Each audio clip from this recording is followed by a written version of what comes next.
Good evening, and this meeting will come to order. Welcome to the February 3rd Rutherford County School Board meeting. We met in work session yesterday evening, so a lot of business we've already taken care of, but we still have a full slate tonight. Leading pledge this evening will be Board Member Jeff Jordan.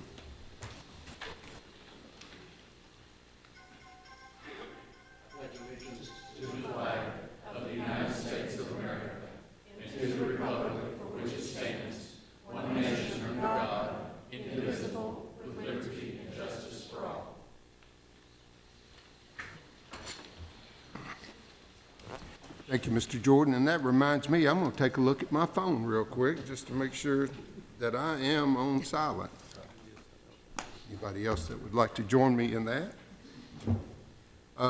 Tonight, with our moment of silence, we would like for everybody to join the board to remember Jeff McCann, who lost his wife, Tammy McCann, a couple of weeks ago. Jeff is principal at the Laverne Middle School. Laverne Lake Elementary School, Laverne Lake, and certainly like our thoughts and prayers to be with him and his family tonight. So again, welcome you to join the board in a moment of silence.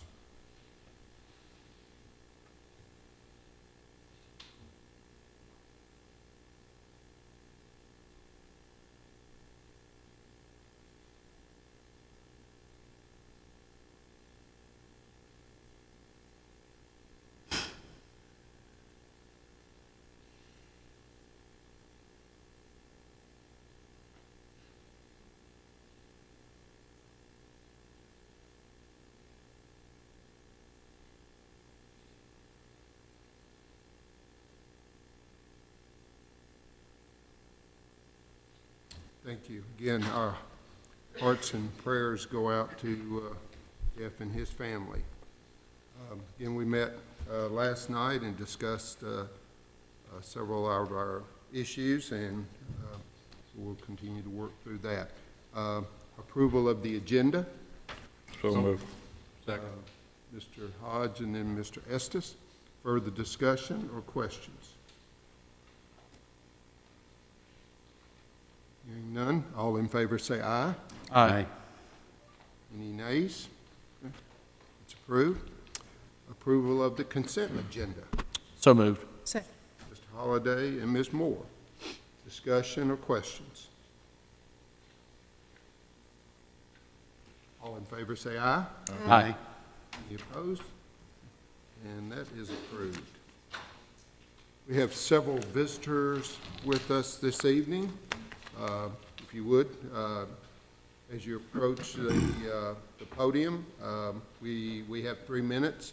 We have a little light display to remind everybody of our time opportunity. And if you would, name and address here in the county. And we welcome you. And first up is Kent Shingleton. Welcome. Thank you so much. How are y'all doing tonight? Very well. Good, good. First of all, I want to say thank you for how you serve our community. I'm a pastor of a church called Hope Fellowship Church in Laverne, Tennessee. My kids have been through Rutherford County Schools, and the reason I'm here tonight is because I'm a pastor that meets in one of our schools, Rock Springs Elementary School. And so I know that there's been a subcommittee meeting. We're learning as we go here. And what I wanted to do tonight is take a moment just to talk about what an incredible opportunity we've had, what I sense is a really healthy relationship between a church meeting and a school. I think you know some of this, but I just wanted to talk about really our mission and our calling as a church is not just to minister to the community, but to serve Rock Springs Elementary, the faculty, and their students. So throughout the year, we attempt to do that by loving on the teachers. We do multiple times a year, meals for teachers, in-service days, back-to-school gifts. We help out with a lot of the at-risk students. We've painted bathrooms, trying to help out with the janitorial staff when there's a lot of extra work to do, just to serve. And I know that this happens not just with us. I'm not here to toot my horn, but to let you know that, and I think you know, this happens in a lot of schools. it's a healthy thing. It's a great thing. And so our desire as you all meet is just to ask you to consider, when you look at outside organizations using the schools, that timeline. I realize there need to be equality for all organizations when it comes to the fees that are paid. I completely understand that. But I would just ask you all, as you, the subcommittee and the board, look at this in the weeks to come, if you would consider, rather than allowing a church to meet in a school for 2 to 3 weeks, possibly allowing that to be a lengthier time for, did I just say weeks? Yeah.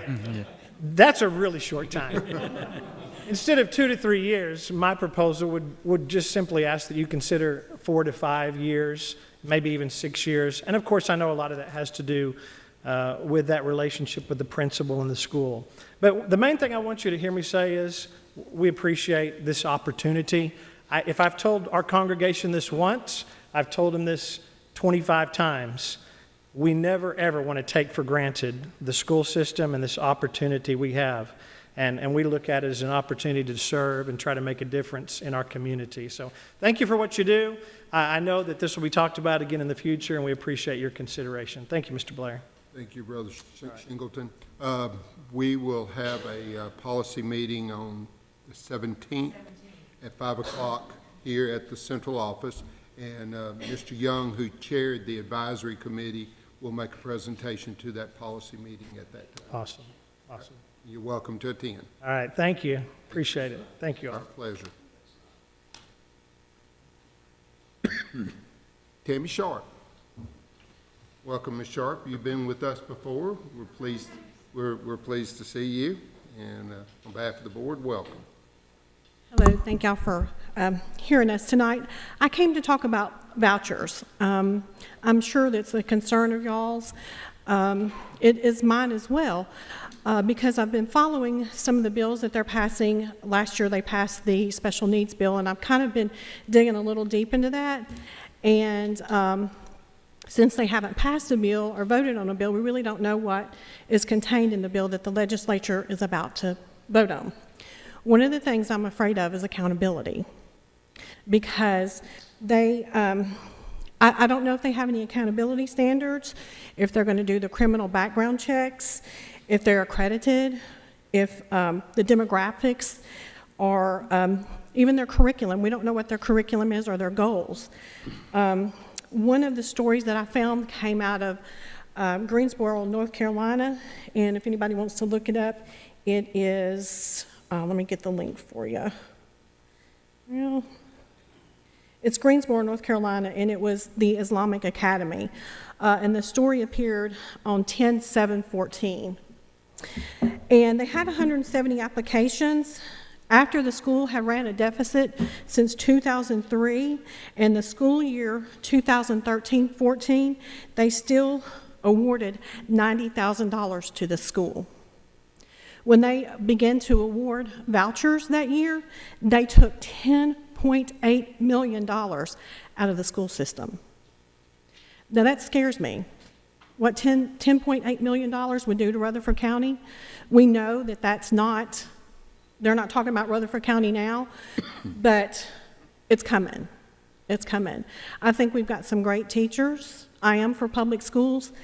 This really scares me, because the school that had this, their tuition was $2,800. Once they began to have the awards of the vouchers, they increased their tuition to $4,360 a year. At the 2013-14 school year, they put a GoFundMe page on because they had a deficit of $150,000 after they had already been awarded the money. So I think we have a lot of things we need to dig into this. I don't think we should legislate on what's happening in Memphis. We do have some really good schools here. I'm a native Memphian, so I can tell you a lot about Memphis City schools. And I think we need to really look at this, and parents really, really need to think about pulling just a little bit of money out of it, because we all know it's the big pot. All of our taxes go into it, regardless if Davidson County gets it or Shelby County. It's still our tax money. So I'm just here to go on record. I'm against vouchers. Thank you, Ms. Sharp. Thank you. And I know you guys will maybe discuss it later. We had quite the discussion last night also. Thank you. Emily Mitchell.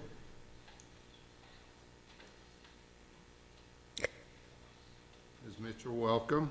Happy to have you, and glad you brought your stool. Yes, sir. I can't believe I've been sitting here for 4 years in this audience, and I never had an opportunity to come up and speak. Feel very, very welcome. Thank you, sir. Well, first of all, I would like to say I so appreciate what you guys are doing with this voucher. Coming up and speaking publicly against vouchers is hard to do. Now is the time to do it. We've been, I think, trying to do it for the past 3 years at TEA, and I'm sorry I didn't follow the rules. I didn't give my address. Do you need that? 2626 Big Eagle Trail.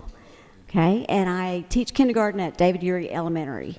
The reason this is important to me is because I would like to know that when my students in my class this year, when they are older, that they will still have a great public education system in Rutherford County that they enjoy at the current moment. I was at the vote at the House Finance Committee. I took a half personal day, so I didn't go lay out of school and go up there. But I took a half personal day so I could go up and exactly see what was going on. And these are a few of the highlights that I heard. The Against Vouchers people made a very wonderful presentation. They brought up that residents have been polled and 70% of these residents are opposed to vouchers. We also know that teachers do not want vouchers. Ben Torres, is that how you pronounce it, from TSBA spoke, and he said that all 141 districts do not want vouchers. We also know that superintendents, county commissioners, parent groups, and I did receive a email today, which I forwarded to some of you. We have Mama Bears and Trees. They do not want vouchers either. So as a kindergarten teacher, I was wondering exactly if all of these people in Tennessee do not want vouchers, then who wants vouchers? And when I walked out of the door, this was over a 3-hour meeting, when I walked out of the door, I saw who wants vouchers. That place was so covered with lobbyists, you couldn't even hardly get through. And I know they were lobbyists because I have seen them before when we have crashed some of their parties to see what was going on. So that, to me, it's not something that Tennessee should be doing. We are not selling our state. We should not be selling our students out for someone to make money off of their heads in a different school, in a private school. We're doing a fine job here in Rutherford County. I'm proud of who I work for. Mr. Odom, I don't think there's anybody I have more respect for than for you. And I'm pleased to call you guys allies and also friends. And thank you so much for what you've done. I have 12 seconds. Do you want me to sing? And I didn't even have time to time this before I came up here. Deb Hunt, she's our president-elect at REA. I'm past president, so I'm old news. She's the new news. Thank you. Thank you. I bet you had an exciting day with kindergartners today. I sure did. I feel like I had it right now. I'm going to take my stool and leave you. Again, thank you. Butch Campbell. Mr. Campbell, welcome. Not only are you chairman of the Murfreesboro City School Board, but retired administrator, teacher, coach, and all-around great guy. And we're pleased to have you as our guest tonight. Thank you, Mr. Blair, and to board members, Mr. Odom. Thank you again, and I will say that very strongly for what you do for the students in Rutherford County and all the teachers and all the support staff and everybody else. What I'm here tonight to do is to tell you thank you, not only for what you do, but also to thank you for the cohesiveness and the camaraderie that you helped to provide between the Rutherford County School Board and the Murfreesboro City School Board. And I want you to know that we appreciate the things that you do as we're all working together for the betterment of the students within our two systems and overall our entire county. It is a tough time today. When I retired 6 years ago, it was a little different.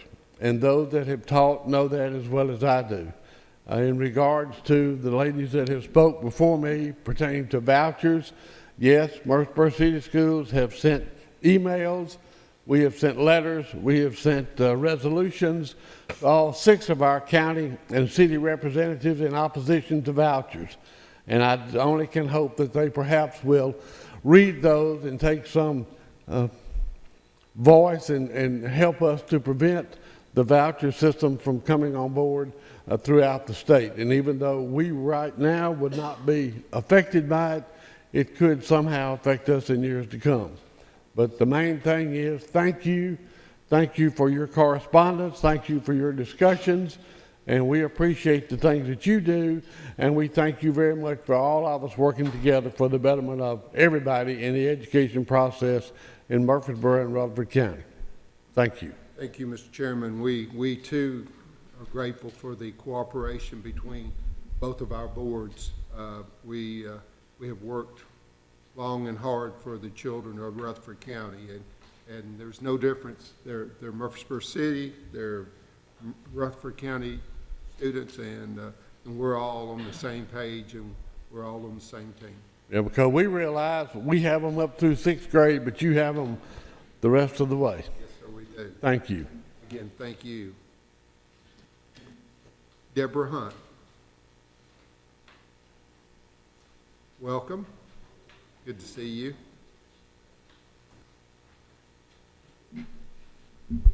I'm going to beat Emily's time. And she is never, ever going to be old news. So,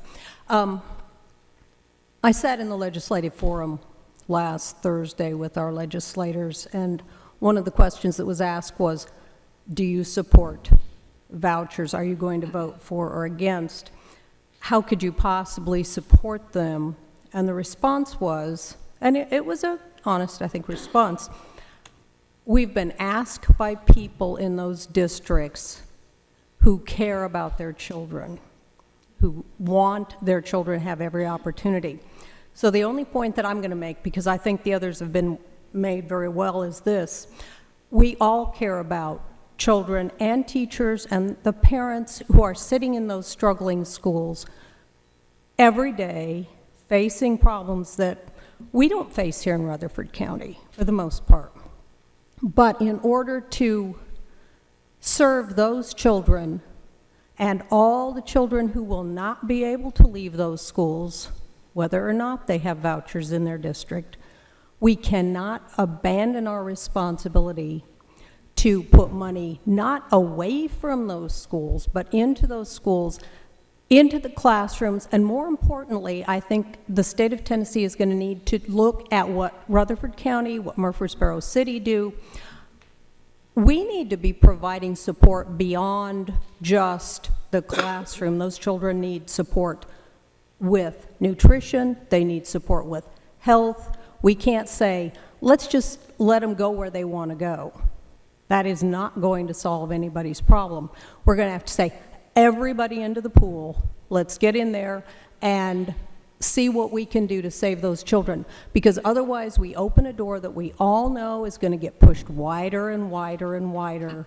It's Memphis today, it's Nashville tomorrow, it's Rutherford County down the road, and none of us want to see that.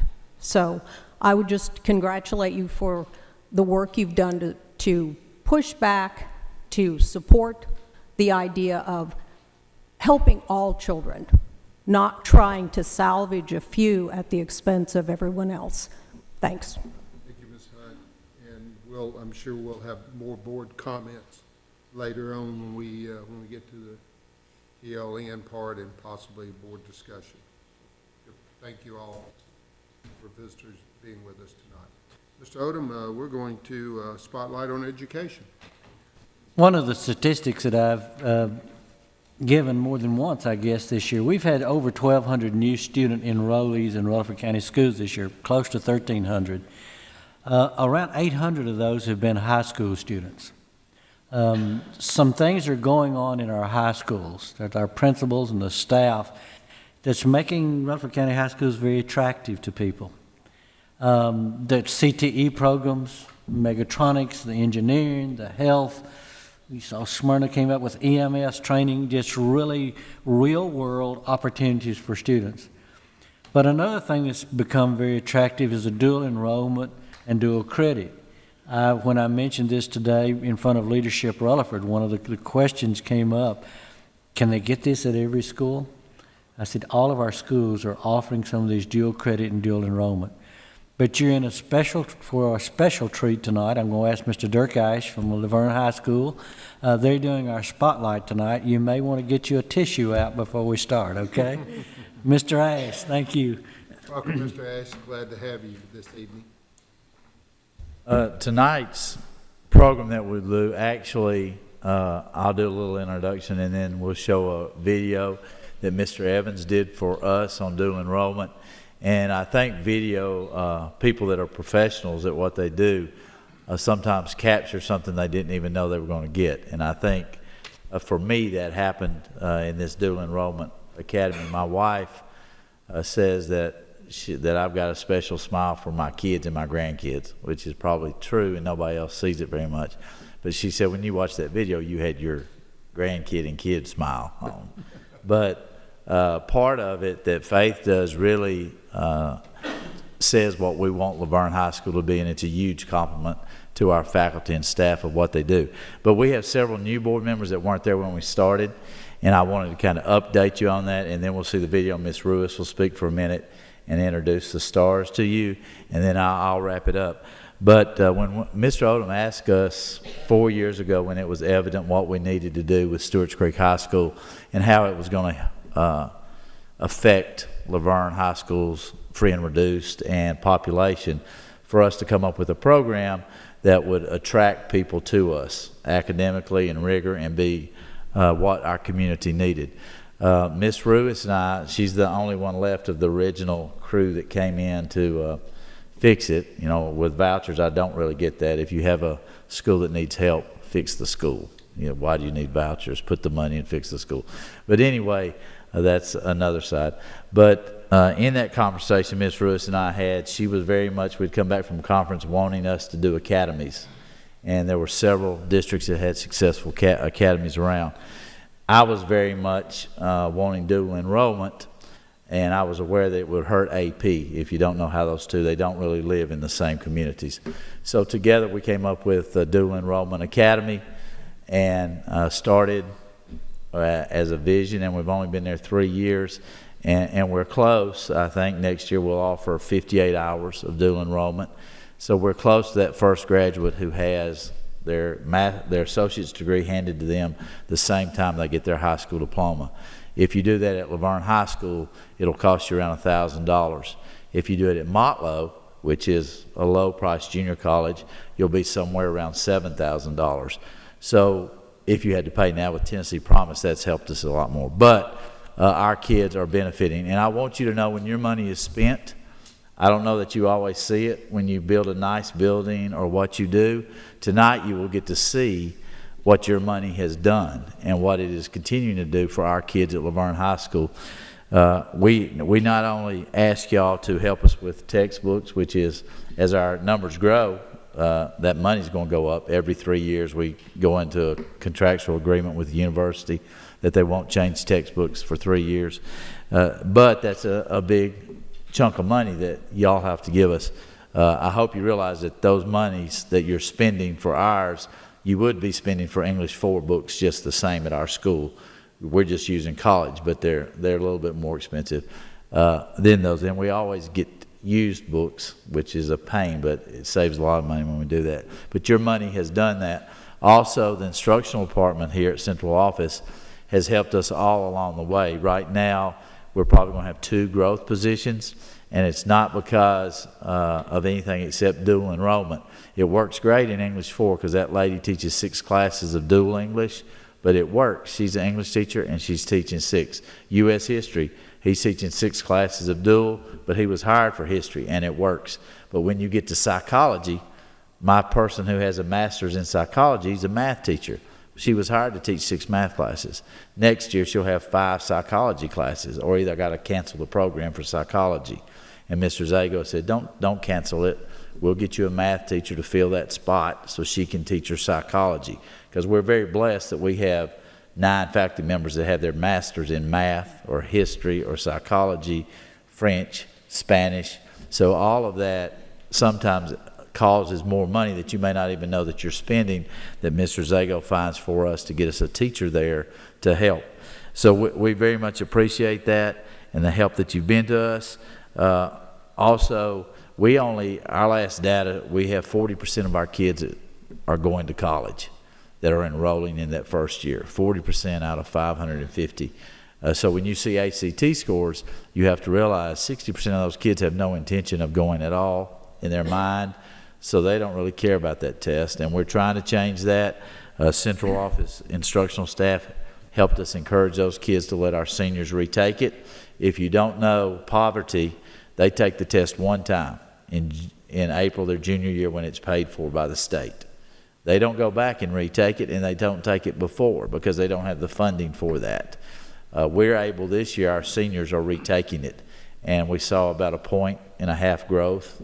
The first group that took in December, we've got another group taking Saturday, so we think that will rise. But we very much appreciate it, and we want you to know that that money, it's not $8 million, but that money is being spent to help kids and to change kids' lives and at least give them an opportunity to where they go. And the test scores may not reflect it. I'm very proud of our value added, and it's very good, but our seniors aren't tested. So those kids who've had a year of dual enrollment, 30 hours, 28 hours, the rigor has gone way up for them, and they'll never be tested again. They're through their junior year. So you don't really see that, but you do see it in their success. So we want to show the video, and then Ms. Ruiz will speak to you briefly and let you meet the stars. Oh, let me say one other thing too, since I said Ms. Ruiz's name. Ms. Campbell is here. She's a graduation coach. If you ever wonder what high school graduation coaches do all day, you can come see her. She does all that, and she's helping with dual enrollment. She's taking that over. Next year, she will be doing the dual enrollment academy. She's been helping Ms. Ruiz this year, but we cross-train all our APs. Ms. Ruiz has been with me 9 years, so she's cross-trained in every area except finance.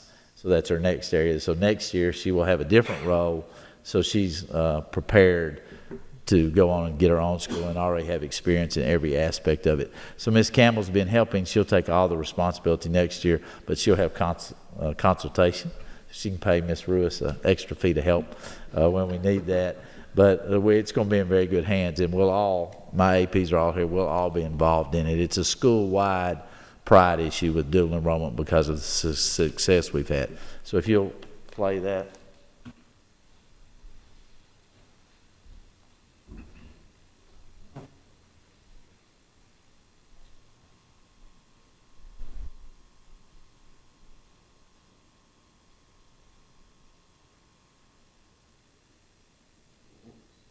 I think it's very beneficial to start off in high school, getting prepared for college, having that college work and that college work ethic.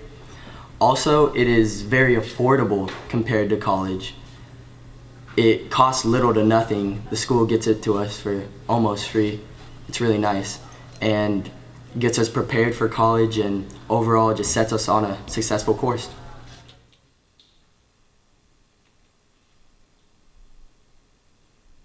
Came to Laverne, everybody hated Laverne. I didn't understand why, because I saw it as I come here and I can eat. I have teachers who care about me and who actually want to see me go somewhere, because I didn't have that at home. And my sophomore year, when we took the practice ACT, the plan, whatever it was, and I got my scores, and they told us about the dual enrollment, I just said, oh my God, that's my chance. I have to do this. And it was hard for us to get the money together at first, but once I had it going, I made a way out of no way to get the money every semester, and it just really makes things easier. 'Cause at first, I never thought that college would be an option for me. I grew up with nothing. I see my parents and my mom, she doesn't work anymore. But my dad, he works so hard. And I saw that and I thought that that's who I was going to be. I thought I was going to be living paycheck to paycheck, wondering if my kids are going to be able to eat, if their lights going to be on when they get home from school, because that's how I grew up. But when I started doing the dual enrollment, I saw it. It was like a light out of nowhere. And I started doing it in these classes. I really thought that college was nothing for me. Like, college had nothing for me. I was like, when I turn 18, get a good job, make decent money, and just do that and see where life takes me. But then the dual enrollment classes taught me that I'm smart and I can do this and I can go to college and I can do whatever I want to do and be whatever I want to be.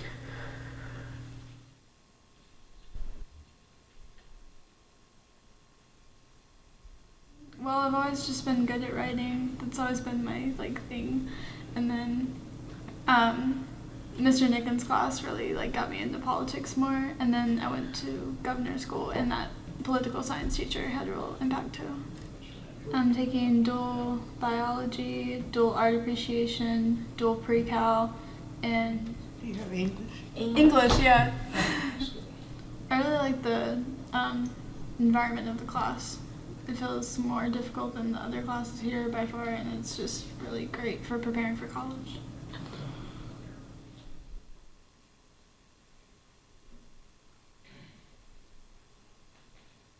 State of Tennessee, it doesn't affect their Hope Scholarship in any way. Okay. Unless they just go way above. It will pay for 2 classes, their dual grant does. So that's what we use for MTSU. Plus, MTSU subsidizes because biology and chemistry is a 4-hour class, and which is more than the 3-hour, of course. Right now, we have about 265 enrolled in dual enrollment classes. And last year, we had 1,269 hours that were taken by the students. This year, it's over 2,700, and we more than doubled in a year's time, which thrills me to no end to be able to offer this, to the kids.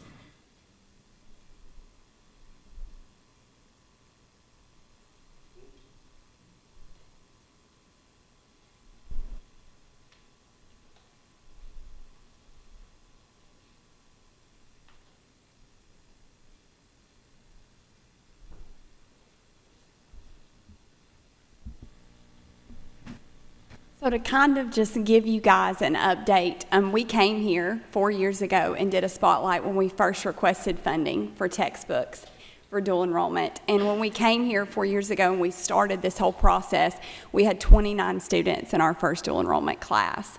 And so just like Ms. Campbell just said in the video, this year we currently have 265 students enrolled.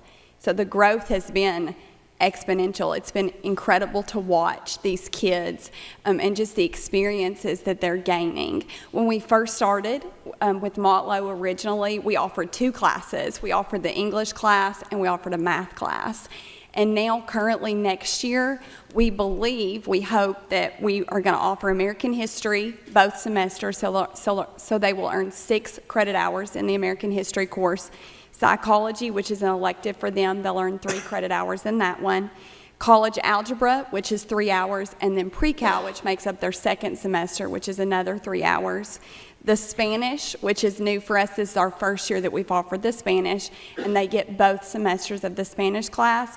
And then also the dual enrollment English, which is the first one that we offered and obviously our most popular, and they get the composition 1010 and the composition 1020, so they earn the 6 credit hours in that as well. And then we're going to offer a music class because one of our teachers has gone on to receive the credentials that he needed to teach the college level music. So we're going to offer a music appreciation through UCumberland's, and then the new course that we're going to offer next year in addition to the music is French. So we're going to add French to the foreign language course load, which really helps our students because in most college areas, most college majors, they have to choose a foreign language credit. And that's the great thing about the classes that we offer at Laverne High School. They're classes that all students have to take within their first 2 years of college. So we legitimately take care of the things that they need prior to pursuing their major. So when they enter into college, as soon as they graduate from us as a sophomore, they're really able to focus on their core classes and what they're wanting to do. All of the classes that I just listed, those are the classes that we offer the students for $50 a semester. So they pay $50 a semester, and because of you guys, their textbooks are free. So that they're able to have those and they're able to use those in their classes every single day. That's a huge bonus for our kids. And it's a true difference maker just in being able to finance it. This year, we also worked very closely with MTSU. I know that that's been a big push here in Rutherford County.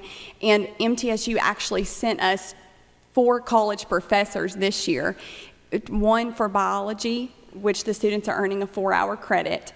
One for chemistry, in which the students are earning a 4-hour credit. And then we offered both the music and the art appreciation this year through MTSU. And those were their professors that come to our school and teach on campus. And those classes are free because of dual enrollment grants that the state of Tennessee offers.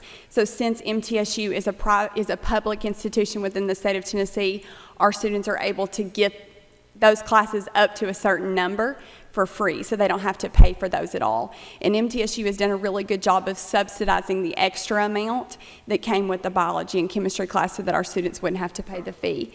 And then again, you guys helped us with the textbooks, and so we didn't have to pay for those. It kind of gives you, when we requested funding from Mr. Sandvig, now that our 3-year textbook cycle is up and we requested funding for this coming year, that number obviously grew tremendously because we went from 29 students to 265. But I can tell you that I speak to former graduates on a regular basis that are entering schools as freshmen and sophomores, as sophomores, and they're telling me, Ms. Ruiz, I cannot tell you how good it felt to sit down with my college advisor and my college advisor say, you've taken this, you've taken this, you've taken this, you've taken this, and they're doing it for no financial burden or barely any financial burden on them at all. So we just really appreciate it. That's just a brief kind of history of where we've traveled. I never dreamed that it would grow this much, but I've kind of learned in my time at Laverne that if you give them enough, they're going to take it and they're going to grow it and they're going to make something really, really awesome out of it. So the students are here and Ms. Campbell's here, and we would like to kind of just give them an opportunity to answer any questions that you guys have. You want to come up? This is Daniel Pledger. He's one of the students that spoke on the video. And this is Faith Hart, and they're both seniors at our school. They're both graduating in May. And you guys saw the hours that they're going to earn. And then this is Ms. Campbell. She's our graduation coach. And really, just the power behind dual enrollment. As it's grown over the past couple of years, it's just become too much for me to do in addition to all of the other responsibilities that come with being an assistant principal. And so Ms. Campbell has really partnered with the schools that we work with, taking care of a lot of organization as far as the paperwork with the guidance counselors are concerned, and just been an awesome, awesome addition to this whole program. So if you guys have any questions for them or for myself or Mr. Ash or any of our administrative staff, we're more than happy to answer any questions you have. I'd like to ask Faith one. Has anyone in your family, close family, gone to college before? A lot of people in my family have gone to college. It's just out of my siblings. I'll be the first one to go and actually stay in college and do what I say I want to do, because I have the opportunity. My mom, she used to be a nurse at Vanderbilt, so I have her too. Good. I was just going to make a general comment. I can remember when you all came originally, and I had a lot of confidence in Mr. Ash and the whole staff at Laverne that this thing will work out well, and I'm very pleased that of where you've taken it to. And as a board member, I'd just like to say thank you to the staff and the administration, but also relay to all the students that I can tell you personally, I'm proud of every one of you. And if you don't do nothing else, get your education, because it'll help you. It'll help you all the way through life. Just remember, that's one thing that nobody can take away from you. the two students, inevitably, we've been so privileged to hear your story, but you know classmates, and you know others that are sitting next to you, and other circumstances where the anticipation by myself is that there are some students that just didn't consider college something that they could handle, and yet in the protection and environment of Laverne High School, in the familiar surroundings there, do you know of fellow classmates that you say, yeah, I know this one guy that he didn't think he could do college, but now all of a sudden he's talking about applying with me, and maybe he's going to go off to school the same way that you're planning to. Do you know those classmates, or could you relate any of those stories? Me and my friend group, we all thought, yeah, we're going to college, we're going to be successful, we're going to make the most out of our lives, try to do more than our parents, but we thought that we would have to go through the Tennessee Promise and go to community college and have financial help with that, and then maybe after that go into a 4-year university to finish off. But now that we've taken the dual enrollment classes, we see that we can achieve more than we ever thought we could, especially in this young of an age. We're taking dual enrollment chemistry, dual enrollment music, dual enrollment English. We're doing 4 or 5 page papers and we can write them up in just a couple nights. Like, we're doing way more than we thought we could and that we thought we could handle. So me, my friend Dominic Emord, my friend Ben Nickel, Drew Nickel, his brother is already going to UTK as an aerospace major, and he did the dual enrollment. And so dual enrollment pre-calculus, and I'm now taking advanced honors calculus, helped me realize that I can be an engineer, and help my friends realize that they can do what they want to too. So we're all applying to the University of Tennessee, Knoxville, and other prestigious 4-year universities that we never thought that we could go into straight out of high school, because it would be just too hard. Outstanding. Mr. Ash, Ms. Ruiz, when, we understand the success. Mr. Odom has kept us in the loop, so we knew about the hours, but this presentation tonight is so powerful, so overwhelming, and to see these students and to see the success that they've had and the success you're having, and it's just, we want you to have a sense of pride of accomplishment, but we also want you to know that this board has so much admiration for you, that we truly admire you for what you're doing, and Mr. Ash, Ms. Ruiz, and the entire team. Thank you, because you are truly making a difference in these students' lives, not just these students, but all your students, and we're so very proud of that, so thank you. One last thing I want to throw out there real quick.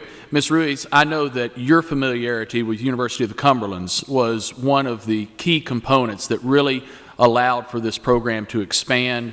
I want to thank you for that opportunity and that inclusion and what it brought to the program.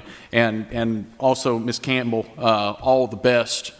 We wish you to receive a warm reception from this board as you continue to grow this program, and when needs arise, you and Mr. Ash will be regular visitors to our boardroom. And as you consider your universities, of course, they all have their merit, but MTSU by far and away.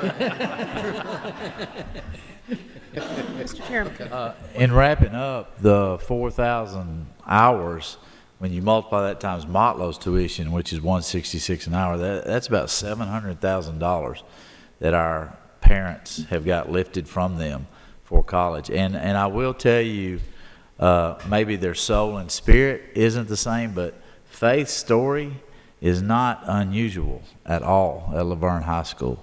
If you haven't been to that end of the county, there are kids that are doing Their parents are doing all they can do, but college isn't there. And Faith's very open with her situation. I asked her, we have a $50 scholarship that our faculty gives, and they just contribute money all the time, and then we pay for kids who can't pay. And in Faith's video, she said they worked very hard to get the $50 for a class. And I asked her, why didn't you use the scholarship? Because we have it. And she said she wanted to do it. Her family wanted to invest and do it.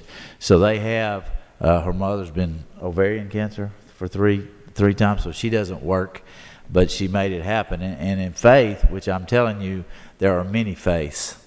Luckily, Mr. Evans got this Faith and got her on film. I was going to play that and then ask for a raise for all my administration and let y'all say no, what Faith said in there. But with Faith, they became homeless at 7th grade or 8th when you moved out of our zone. 7th. So they had to move out of our zone. Well, they loved Rock Springs Middle, and she wanted to stay there. So every morning she would get up, get dressed, get her backpack, and get ready to go to school.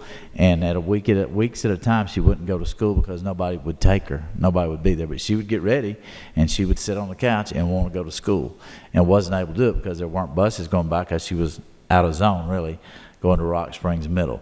So I just want you to remember, which I'm sure you will, Faith, and on behalf of my students that are here in Faith, thank you for the Faiths, the ones that have been there previously, the ones that are there now, and the ones that will come, because we do very much appreciate it. Thank you.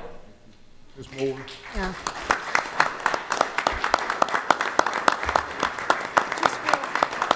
Real quickly, if I may, I just wanted to speak to Faith for just a moment and tell you that I know how much courage it took for you to get in front of that camera and tell your story like you did.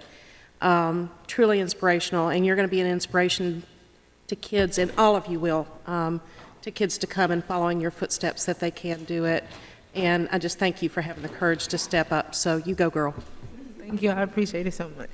Faith, also, you were on WGNS Radio, that was, this past week on Rutherford Issues, played in the middle of the day, and I happened to catch it. Brian Barrett put it on there, and they cut you out, so I'm sorry.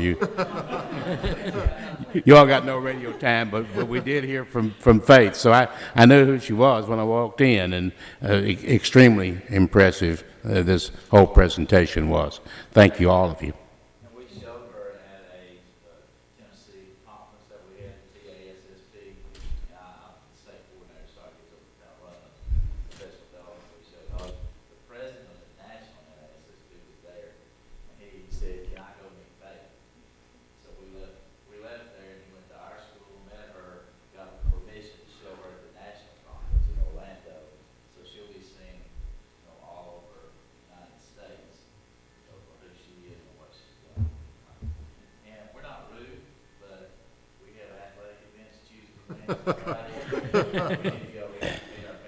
Thank you, Mr. Ash. Thank you. Incredible presentation. Number 8. That's why we exist, right? Yes, sir. Number 8, under facilities, the Blackman High School JROTC building, multi-use building. A presentation will be made by Colonel Houchins and Colonel Spry on a concept for fundraising and instruction of an approximately 70 feet by 100 feet pre-engineered metal building to be used by Blackman JROTC and other school-related activities. Dr. Justice has requested approval for this concept, and the Engineering and Construction Department has helped choose the site location and utility paths. The Construction and Engineering Department will bring this project back for final approval of construction once plans are developed and funds are in place. The entire project will be funded by Blackman JROTC fundraising at no cost to Rutherford County School Board. Recommend approval. The motion is to approve the concept of a JROTC multi-use building at Blackman High School for the purpose of planning and fundraising for the project as presented. The entire project will be planned and constructed at no cost to the school board. Colonel Houghton, if you'll come forward, or whomever you like. And we mentioned last night that if a student enrolls in JROTC, the graduation rate is about 100%. Am I right from last year? That's correct, based on the numbers last year, and I expect the same thing this year. We have approximately 1,200 cadets, junior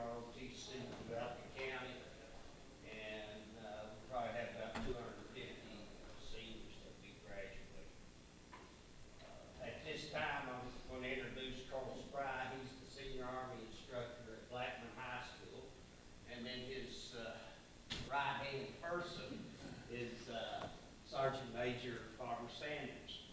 And they are two instructors and that have the largest enrollment in the county of 206. 206. And they're authorized a third instructor, but the cadet command has no money. So we drive on and do the best we can. They do an exceptional job. And he's going to present to you a plan to build a building that will not only help Blackman High School, it's a win-win situation for Blackman, but also a win situation for the ROTC program within Rutherford County, because it'll allow us a place to do drill and to have our marksmanship league. So at this time, I'll turn it over to Colonel Spry. Thank you, Colonel Hodges. Carry on, Colonel. Good evening, everyone. I am Colonel Gary Spry, as Colonel Hodges said, Senior Army Instructor at Blackman High School, Army Junior ROTC. I want to thank the board for the opportunity to come here tonight to brief you on our plan for constructing a multi-purpose facility for the cadets of Blackman High School. The opportunity of this kind really comes around once in maybe every 10 years. You have to have the right team assembled and motivated to want to drive this. And we do intend to fund this through all private money, private fundraising through our Booster Club. So we do have some parents here I'd like to just quickly introduce. We have Mr. Tom Dallas, who has been a great help.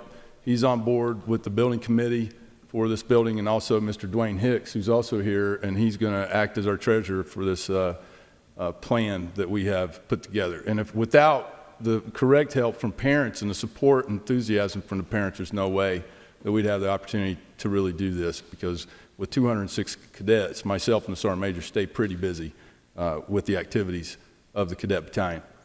So I have the controls. It's very simple. The bottom line up front is Blackman High School Junior ROTC is seeking the approval of the Board of Education on two things. First, we want permission from the board to do capital fundraising for the effort of constructing this facility. Second, with that permission, and Dr. Justice is on board with both of these, but felt strongly that the board would need to approve it, is that we hold a spring concert at Blackman High School. We're going to call it Blaze Fest, if it's approved, kind of along the line of Bonnaroo, where we sell tickets. We have planned to get 8 to 10 bands, mostly cover bands, to come and play from right after school until 11 p.m. And this is going to be our primary fundraiser. And we believe that with this fundraiser, we can raise somewhere between $100,000 and $125,000 by the time we get corporate sponsorship and vendors involved in this plan for the concert. What we hope is that we turn this concert into an annual event, and I'll go into that a little bit more in the presentation. It's important because in Junior ROTC, our mission is to motivate young people to be better citizens. And this is the cadet creed. All of our cadets learn and memorize this creed. And it's pretty significant when you see these young people, and Daniel's left, but Daniel is a Junior ROTC cadet at Laverne High School. And these are the kind of people that we're turning out of our programs. Fine young men and women who are ready to be leaders in our future. So what's our current state? Right now, across Rutherford County, none of the ROTCs in every traditional high school in Rutherford County has an Army Junior ROTC, as you're aware. We have no central location for our events. Blackman High School is located in the center of the county. We are logically the best place to put a multi-purpose facility like this for the convenience of all of the ROTCs. What we wrestle with right now is this constantly changing schedule to our rifle league. The National Guard's been very kind and generous to us in allowing us to use their guard armories in Murfreesboro and in Smyrna to hold our rifle league matches. But from time to time, they cannot support our effort and can't support the day that we need to have a rifle league meet, which we do based on the schedule of school calendars. So this would give us a place to have all of the time for every rifle league meet throughout the season. We could extend our season. We could offer rifle league matches to schools outside of Rutherford County and use it as a potential fundraiser in the future as well. We can also hold our own drill competitions. I know that most of you, or probably all of you, are aware that Blackman High School is pretty popular with basketball. So it's really difficult for ROTC to rank up there to get use of gym. I was over there on Sunday giving a young lady her cadet fitness assessment for entrance into the Navy Academy. Guess who was in the gym? The basketball team on a Sunday afternoon. So they're busy trying to become state champions again. It's hard for us to get access to that gym to practice for drill. This will give us our own space that we can use exclusively for ROTC, but we will offer it to other clubs outside of ROTC. All right, so here's our proposal. We would like to construct a prefabricated metal building 70 feet by 100 feet. Now that sounds a little enormous. However, it is the size that we will need. In our rifle competitions, we shoot 33 feet 8 inches from the firing line, and we need about 20 feet behind that for the fire's equipment. And then we also have parents to come out and watch these competitions, so that we'll need room for spectators to sit as well. And with the number of shooters that we have, currently the guard armories we use are 96 feet long, and we fill it from end to end with shooters, shoulders. So 100 feet is exactly what we need. And I've already covered the why and when. I put this number or this date on the wall of summer 2017 when we want to be completed with the construction of this facility. Some of the parents have accused me of being overly aggressive with this, but I really believe that we can get it done by the summer of 2017. Location and working with Mr. Clardy and his department here at the central office, we have determined that the best location for the facility will be behind the gymnasium, between the activity bus parking lot and the gymnasium. This was originally planned in the original drawings for Blackman High School's tennis courts. I do not believe that tennis courts will ever be constructed here, and I think this is the most logical location. Sewer is close.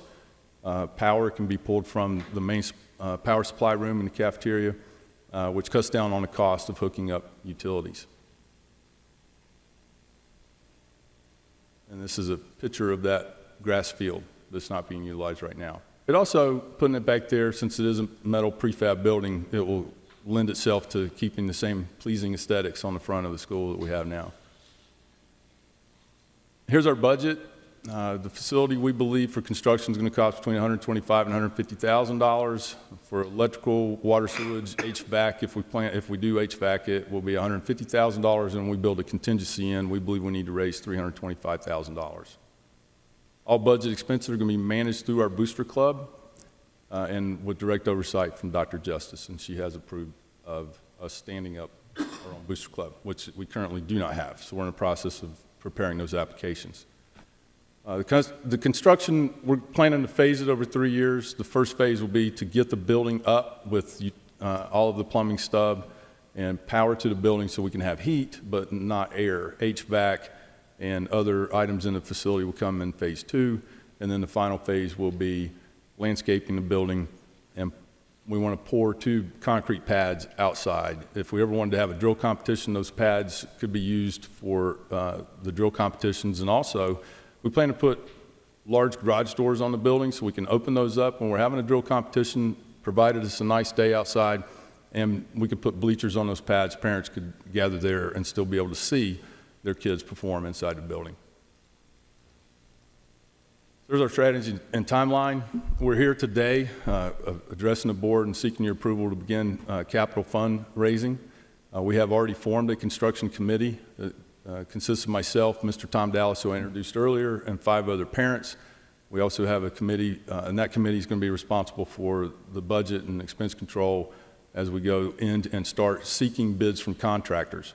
The reason we're asking for permission to raise capital funds is because it costs money to get a scale drawing.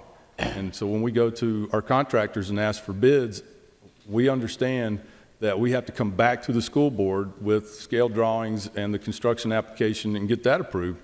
It's going to cost us somewhere in the neighborhood of $8,000 to $10,000 just to put that packet together to present properly. So we want permission to go ahead and start raising money for this so that we can get at least to that $10,000 threshold so that we can come back to the board for the final approval. Now, if we can do this building, we do plan on it being a revenue maker, not just for ROTC, but for Blackman High School as well. We can rent the facility out to other groups for approved school events. Right now, our cheerleaders, is that me? Okay.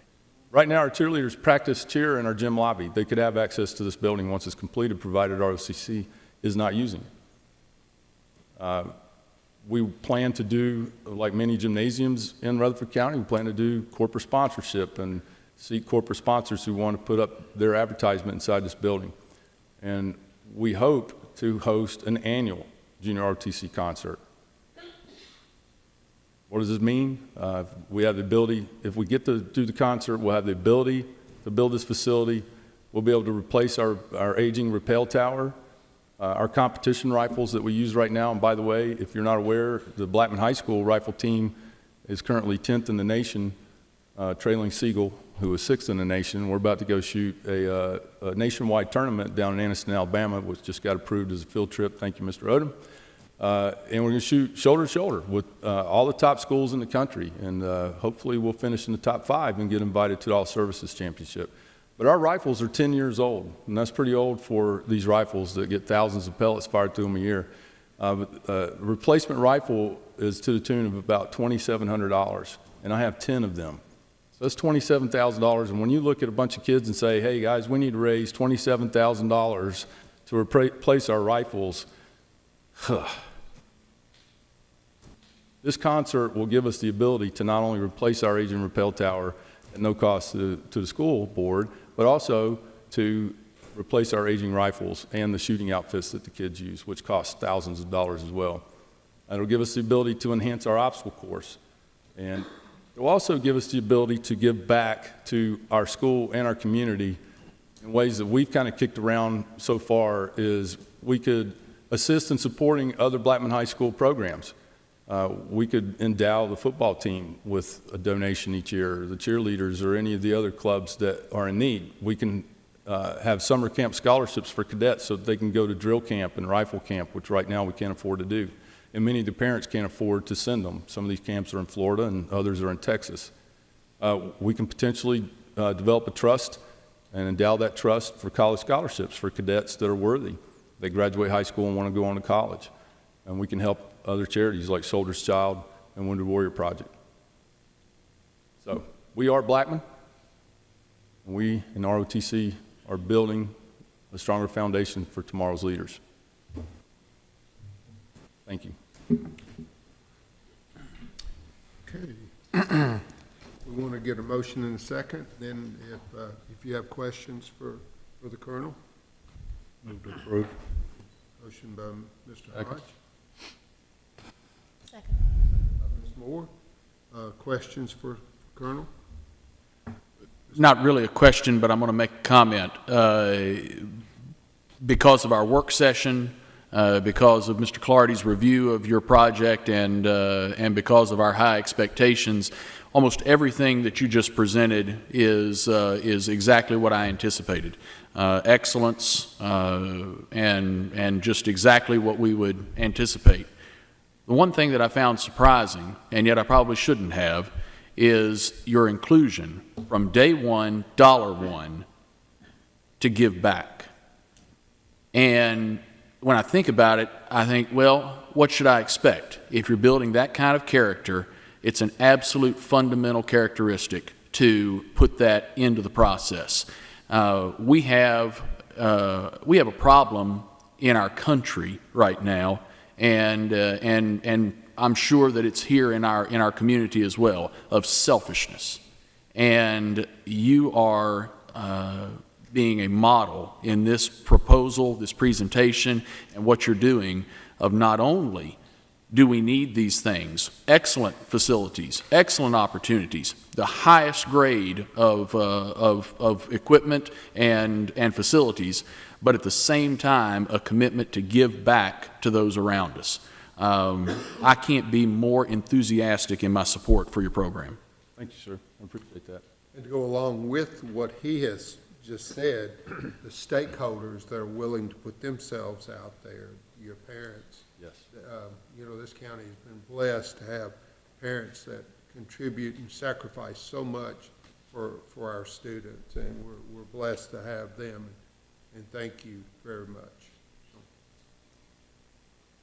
Knowing what ROTC has meant to Rutherford County, especially with the graduation rate, And in my case, having ROTC students, they were always a pleasure to have. Knowing how hard y'all work, there's no doubt in my mind this will get done on time. Thank you. We have a motion and a second. All in favor say aye. Aye. Aye. Any opposed? I didn't expect any. So, thank you. You have the approval of the board, and we wish you the greatest success. I'm sure you will have to. So, thank you. Thank you again for your time. Thank you, Colonel. When he mentioned the ballroom, the big concert, that'll be a controlled environment.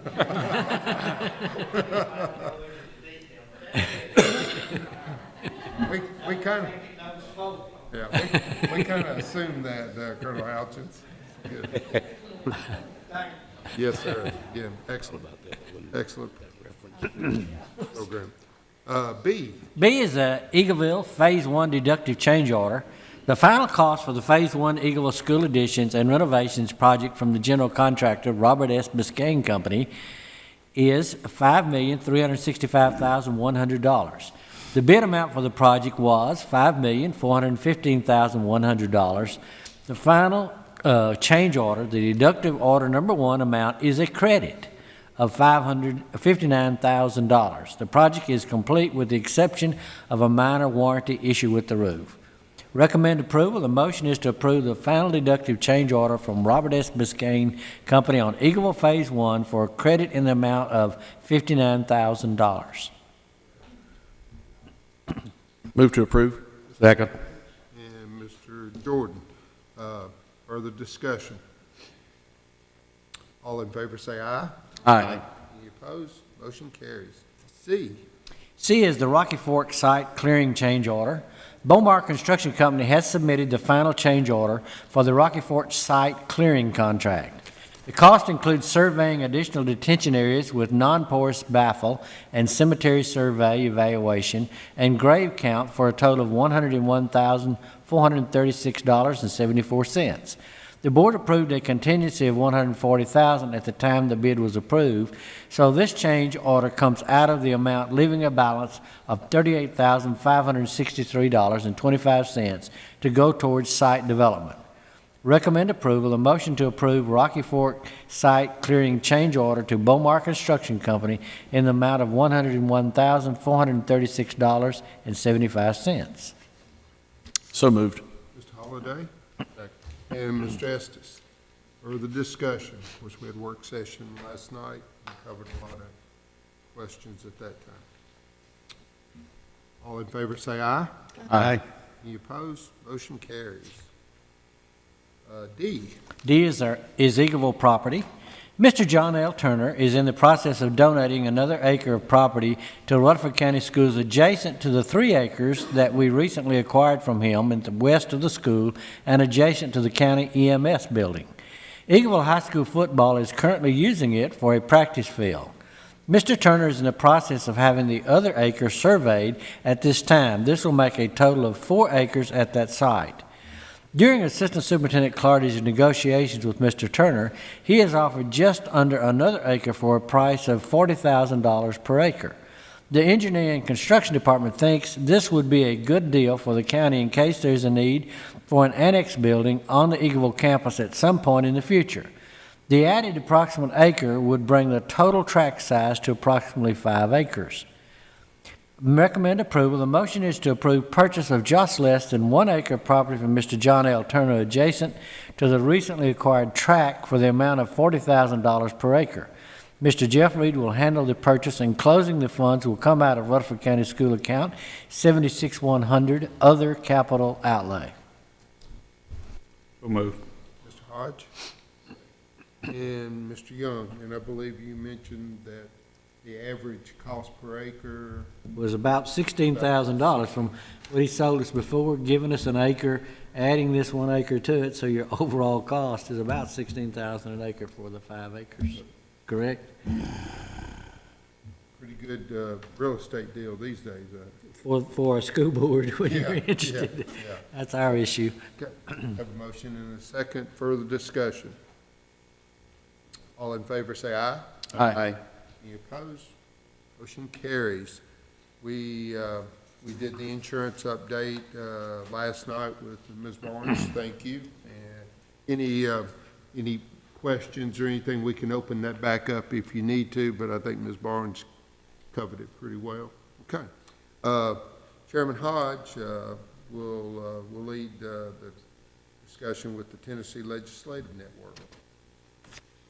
I don't have a whole lot new tonight. I know last night I gave everyone, or I think everyone got a copy of several bills.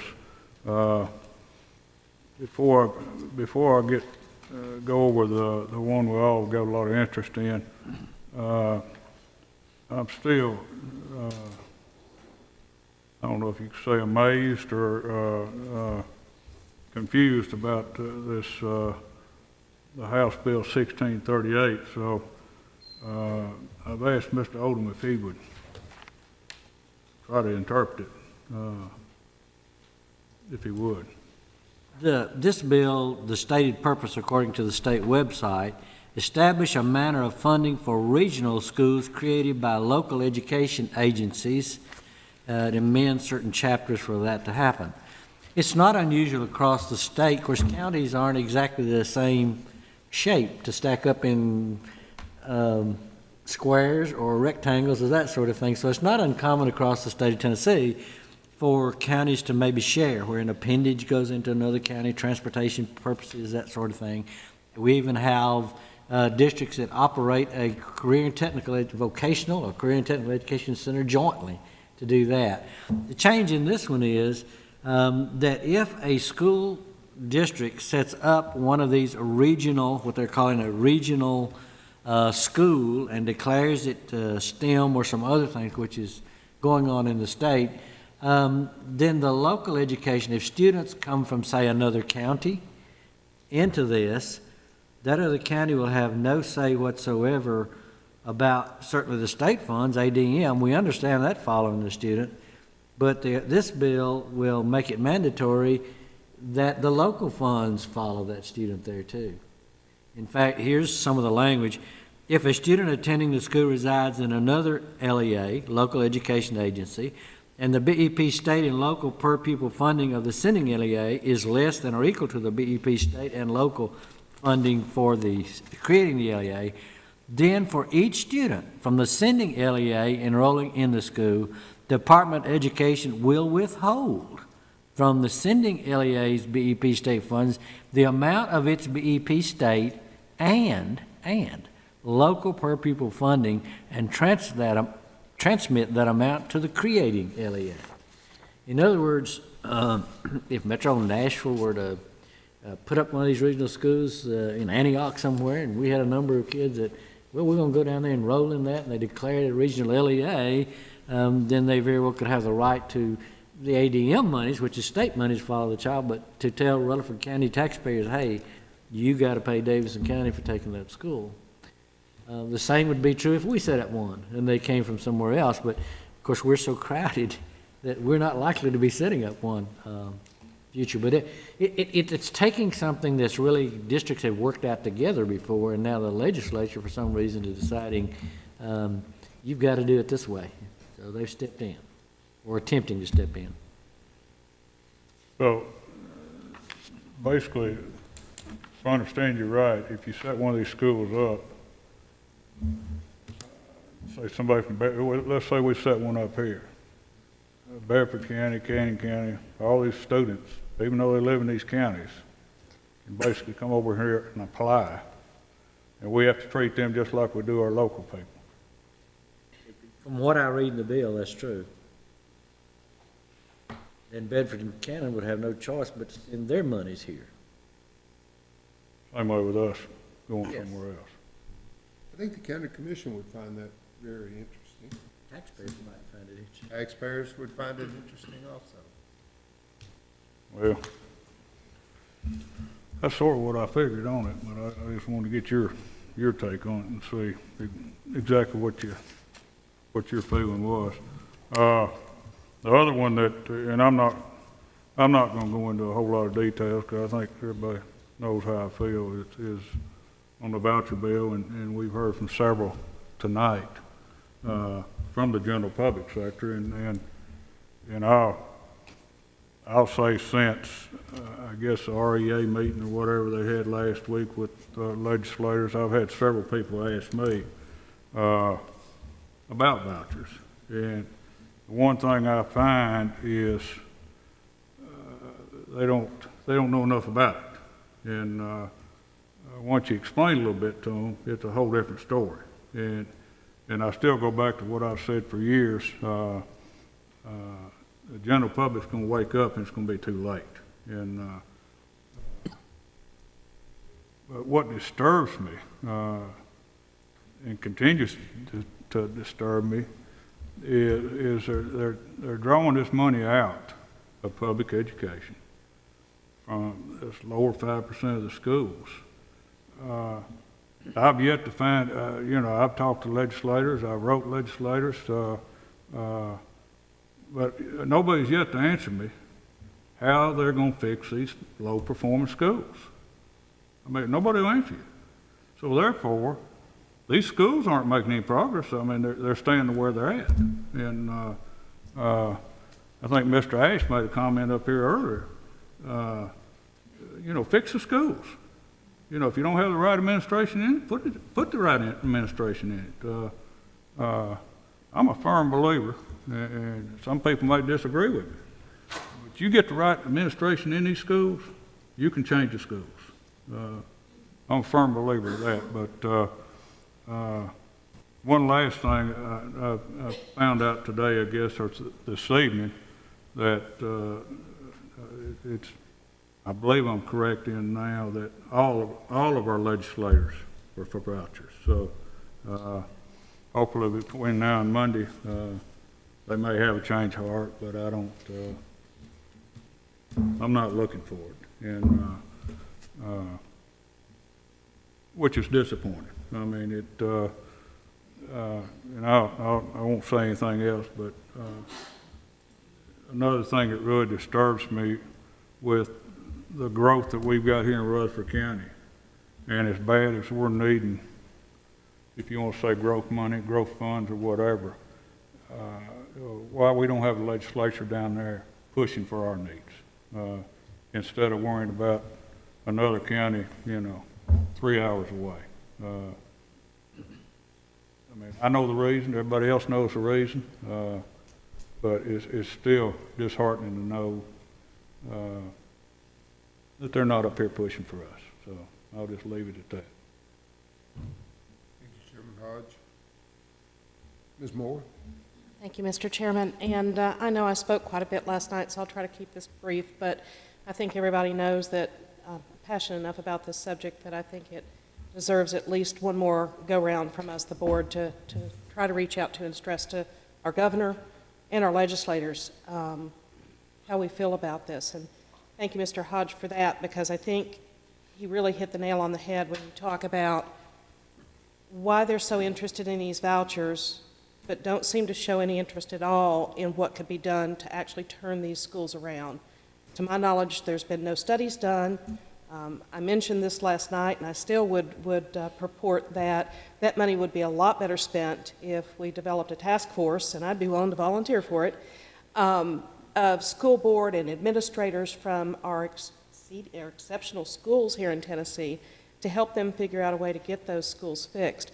So I keep going back and asking myself the question of why. Why are these legislators, and why is our own governor not listening to those of us that are the boots on the ground, running these school systems, seeing the day-to-day needs, and recognizing what it's going to do when they pull all of these millions of dollars out of our schools? They're already giving us unfunded mandates that we have to struggle, even a good school system like Rutherford County has to struggle to make ends meet. So what's going to happen to those low-performing schools when they start pulling the same dollars out of there to try to save what really amounts to probably just a few children that in the long run aren't going to be able to afford to go to those private schools even with the voucher money? And to me, and I'm just going to say it again, it keeps coming back to the money. Follow the money. And I think we have to ask ourselves, and I'm going to challenge our legislators to ask themselves, is if it's such a noble endeavor, this voucher thing, to help our children, then why is it that we have a handful, if not more, private interest groups that are up on the Hill every day lobbying, pouring thousands and hundreds of thousands of dollars, and I've seen the numbers, into the campaign accounts of all these legislators, and they're paying these lobbyists hundreds of thousands of dollars. If this is such a noble bill, why do they have to spend that money to convince these legislators that it's a good thing for our children? We have to ask ourselves that question. I sure wish our legislators would. But again, I think it comes down to it. It's because, bottom line, it's not about the kids. It's about the money. Very well said. One other point I'd like to make. I had someone ask me today, and this was a very good question that I've heard quite a bit, is what do you say when a parent approaches you that has a child in private school and says, hey, wait a minute, what about this voucher thing? So you're telling me that you're going to take public education money to send these kids to private school. What about my kid? I've been paying for. Why do I not get some of that voucher money? Well, my response to that parent is going to be, first of all, that I applaud them and I recognize them for the effort and the dedication that they put into their child's education, that they obviously felt it important enough to take away from their family finances to send their child to private school. But at the end of the day, the answer is still the same. The vouchers are not acceptable for them or for anybody else because of the detriment to the public school systems that it's going to cause. One last thing, and I promise I will be quiet. Another thing that you hear a lot, not necessarily from the legislators, but from the general public that still don't really understand the vouchers well, is, oh, well, it's a good thing that the schools have to be kept on their toes. Now they'll be accountable because they're going to have competition. And, you know, I was thinking about this last night and thought, competition, okay, now, hold on a minute. You got competition in business. Sometimes it's friendly, sometimes it's not. But a lot of people claim that that's what keeps our economy healthy, or at least sometimes anyway. But I have never heard of a business that is required to fund their competition's business to keep them competitive. Think about it. Excellent point. Excellent point. Thank you. Mr. Young? You made some great points there, Ms. Moore, and I appreciate those comments. You know, I've been asking myself the same questions. Why is our legislators not listening to us? And I wrote our legislators, and we had one response. I consider myself a constituent also, and I'm not getting any responses from them. What I'd like to challenge our legislators to do, if they're listening to their constituents and they know what their constituents' thoughts are, why don't they put this on a referendum? Why don't they put this out there to vote, let the public decide if we need vouchers?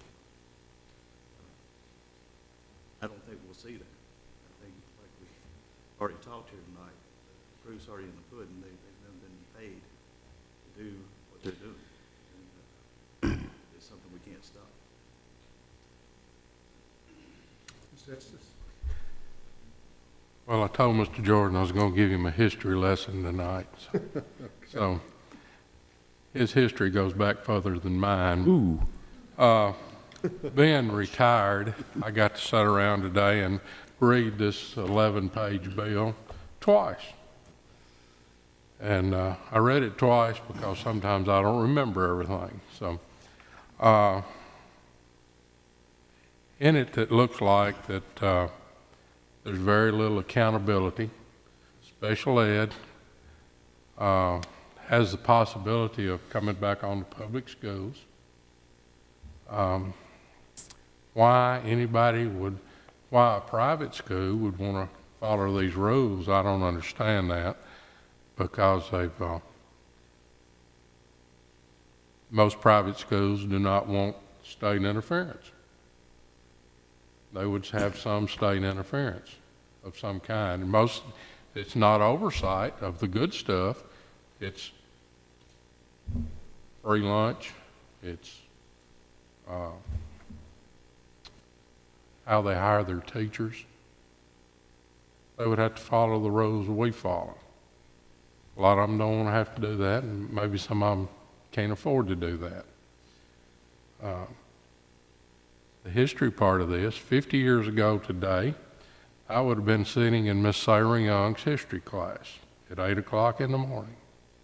One thing I do remember from history is when you get elected to an office, you have a responsibility to the people that elected you. Doesn't matter if it's school board, commissioner, sheriff, representative, state or federal. And they were accountable to the people that elected them to do due diligence with our money, our children's lives. And it looks to me as if that has changed some in Nashville. Nobody's interested in what we think. They're more interested in some other source. Just like Mr. Young said there. I'm very disappointed in all of them. And the only thing we can do is hope that the people watching will get on the internet and look at where the money goes and make a decision during the next election. Thank you. Thank you.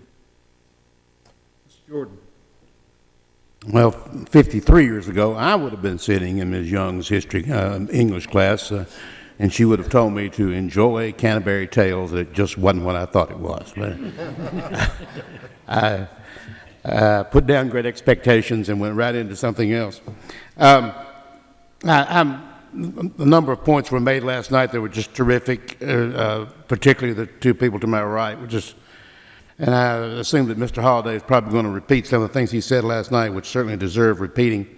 I was amazed that the meeting that was held here 3 years ago, and I was not on the board at that time, and matter of fact, 2 or 3 people here were not, but when they met, and the entire city school board was here, every legislator was here, and the entire county and both directors, and that meeting was repeated the following year at the city school board, and everybody again was present.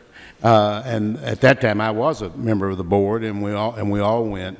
And so they did meet with us, and the first meeting was an hour and a half.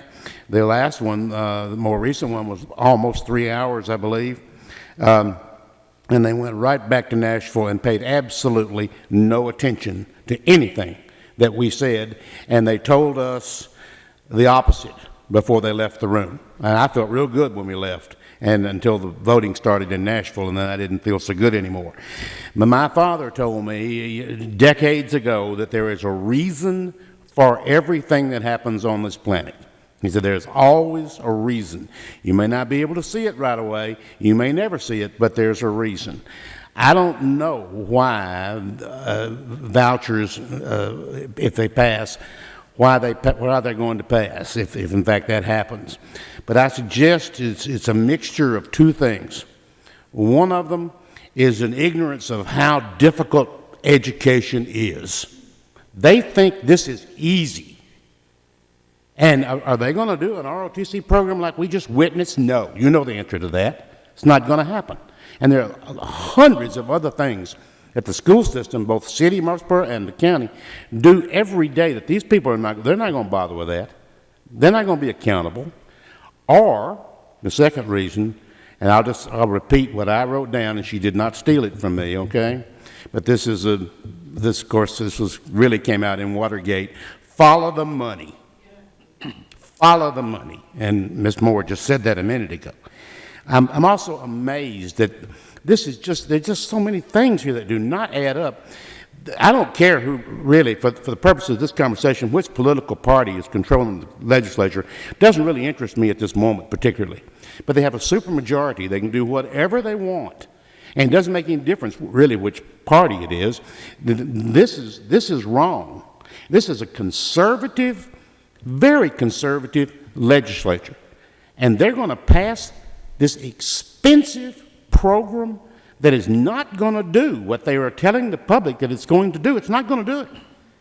And it's going to, they're talking about, and you mentioned this both times, They're talking about the 5% of the lowest performing schools in the state. And the students that want to get out of there and get a scholarship and go somewhere else. That sounds so good, doesn't it? I mean, it really does. My father should have sent me to Webb. I mean, I would have flunked out of there and been right back over here. But it's not going to work that way. That's going to be a partial scholarship. And these students are going to expect to come up with the rest of the money. Are they going to have it? No. But the money reverts then to others that want to use it. I think we all know who that's going to be. It's not going to be 5%. It's going to be other people that are going to get that scholarship money that the taxpayers are going to pay for. You mentioned, I believe, was it Greensboro, North Carolina? 10.8 million? 10.8 million? In total budget in Rutherford County and the educational budget, that's a really, it sounds ridiculous, doesn't it? But that's really a small number. But in Rutherford County, somewhere in the neighborhood of 17 cents on the tax rate, if we stuck with that figure for us right here. Two things would have to happen, and we made this point last night, and Mr. Young made it so eloquently. Two things would happen. That money would leave us, all right, and it would have to be replaced by the county commission so we could have exactly what we have now. Or we would have to cut our budget by that amount, and that would be a disaster for us. We would be cutting teachers, personnel, and programs right and left to do that, and I sure don't want to have to face that. I'm almost done. I've been involved in education, in teaching school or a county commissioner here for almost continuously for 45 years or so. And we've had a lot of programs. Some of them work beautifully, some of them still going on. Some of them didn't work quite as well and were dropped, whatever. But I've never been so convinced of a program that will not work as I am on this one. It's not going to work, and the state legislature, last point, should be ashamed of themselves for not fixing these schools in the county and our city or wherever that they exist. That is their job, and they're turning it over to other people. And as Mr. Holliday said last night, waving the white flag. That's exactly what they're doing. They're not doing their job. Take it away, Mr. Holliday. Well, Mr. Odom, I think, had I'm sorry. And if I can insert one or two things here. You've been talking about the lobbyists, and interesting, while there is some Tennessee lobbyists, the majority of this money is coming from out of the state of Tennessee. I found a Tennessean article that's dated May the 4th, 2015, which was at the end of the last legislative session, so none of these numbers will be for this year. Thought it was interesting. This one is a California-based Students First. It was created in Washington, D.C. originally. And so the Tennessean said, it has spent as much as $213,907 on lobbying in 2014, with its Political Action Committee spending another $573,917 during 2 years leading up to the 2014 election, according to state finance records. The Washington-based Tennessee Federation for Teachers, the state chapter of the American Federation for Children, spent as much as $150,000 on lobbying in 2014 and $606,345 during the 2014 campaign cycle, according to campaign finance records. Now, that's over $1 million, and I don't know what's been spent this year. For some reason, voters in Tennessee and Rutherford County are pretty smart. If somebody from the outside is putting in well over $1 million, do you think the people these represent expect a return on their investment? You know, I mean, that's just good business practice. So I question that, you know. And again, this bill is 11 pages long, which is pretty long for a Tennessee bill. It's not an Affordable Care Act bill, but it is a little bit longer. You know, and the thing we're being told is for the bottom 5%. And you mentioned this, And I'll pull some of the language actually from the bill to show you what we're talking about. And so it is being created so that the children that are in the lowest 5% of schools in overall achievement can get these vouchers. However, here's language from the bill itself. In any application period, if, after all possible matches of eligible students with participating schools have been made, the number of scholarships awarded does not meet the number of scholarships available under this part, the remaining scholarships may be awarded to students who reside in the LEA that contains at least one school in the bottom 5% of schools in overall achievement. Notice if people don't ask for it that qualify in those 5% schools, then we want to be sure we give all of the money away. I've never seen a commission or something. The governor actually stood up this week and said $80 million was returned to the state coffers because we were efficient in Tennessee and all. It was not spent last year. He said that in his State of the Union. I believe I'm correct when I listened to it Monday night. But here's the legislature's created something. We want to make sure we spend it all. And that amount goes up each year. So I found that really quite interesting. Now, where do they come from? These funds come from, and you've already said that, basically from the state ADM monies and local monies or funds for that. It says in the language, the scholarship funds shall be subtracted from the total state funds otherwise payable to the LEA and shall be paid directly to the participating schools. So it will come from our local. But I want to say something kind of to parents and people involved. You know, we have 10 Title I schools. You'll find that a number of these schools, probably in Memphis and Nashville and the others, are targeted because Title I serves poverty students. But here's a little clause in this. No federal funds shall be used pursuant to this section. So it sounds to me like if a parent chooses the voucher and they've been in a Title I school, then that funding that would have been for extra people, materials, teaching things, they're giving that up because you can't use any federal funds. As a parent, I'd think about that, wouldn't you? Now, how about our special needs student? I find they have language in there that addresses the special education. You mentioned it. Again, language directly from the bill. This private school cannot discriminate against students with special needs who meet the requirements for admission to the school during the enrollment admissions process. However, as a non-public school, a participating school is required to offer only those services it already provides to assist students with special needs. So if parents with students with learning disabilities, other special ed needs, if this school they're going into doesn't already offer it, they don't have to. So would a parent want to give that up? So, and it goes on, again, it is saying that the parent agrees to accept only services available to the student in the non-public school. A participating school may partner with an LEA to provide special education services. I really found that interesting. Now, you don't have to offer it at the private school, but you could contact your LEA, Rutherford County, Memphis, Nashville, to see if they would pick up the special ed for you. So I found that really interesting. That's interesting language to me. There is some language in this that you'll probably hear from them.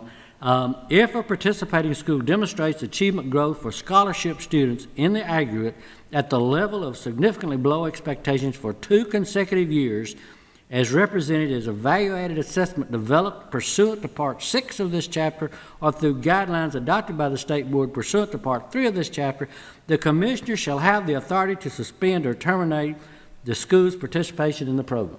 Sounds good, right? Let me tell you the legislature's track history on this. This was also when they created the online public school up in East Tennessee. If you will remember, they had this same language in. If it doesn't perform, then the State Commissioner of Education can cease that school. Commissioner Huffman, before he left, said that school they would not have been one for this 15-16. It had to sunset because it was among the lowest achieving value-added schools in the state and has been there since it was created, this online school. But just be reminded that when the Commissioner of Education attempted to remove this funding from this state-authorized online charter school, school, what it is, that was in bottom of the value-added games. Last year, the legislature bypassed the commissioner and gave the online school additional time, including the state funds that go with it, despite the data that was evident. So the legislature said, yes, we'll let you do it, but last year they passed legislation to not let the commissioner do it and put a new timeline in it. So they don't have a good track history on that when they say that. So I find another thing interesting. I mentioned a little bit of this last night. How about public schools that the state's already turned over to the state authorized? We have the Achievement School District, and that was, the state created that a number of years ago for the schools in the bottom, again, 5% of the state doing that. And those schools, I looked, there was 83 schools. I think the number may be up to 85 or so this year, but they really do it every 3 years. Most are in Davidson, Hamilton, Knox, Jackson, Madison, Shelby counties.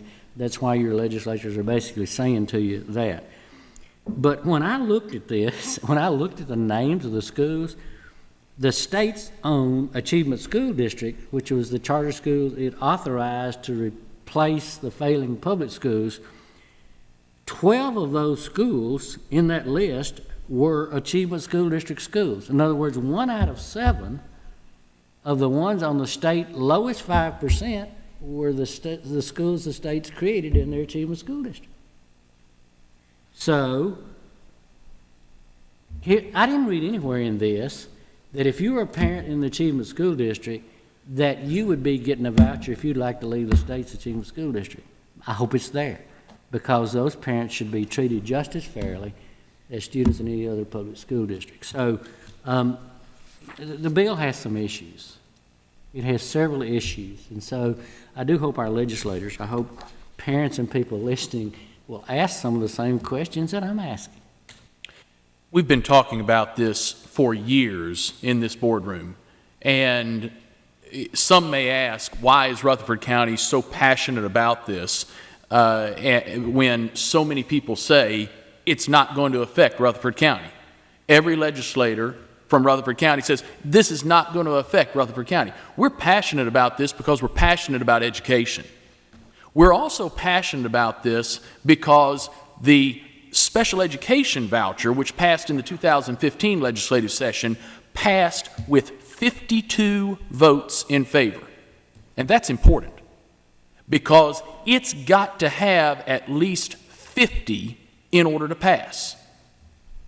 It cleared by 3 votes. And in Rutherford County, we've got 4 representatives.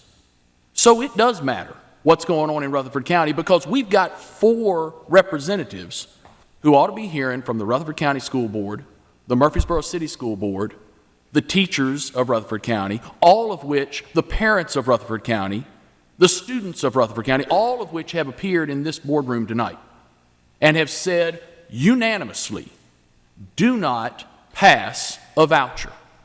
It is the statement that is echoing out of this boardroom.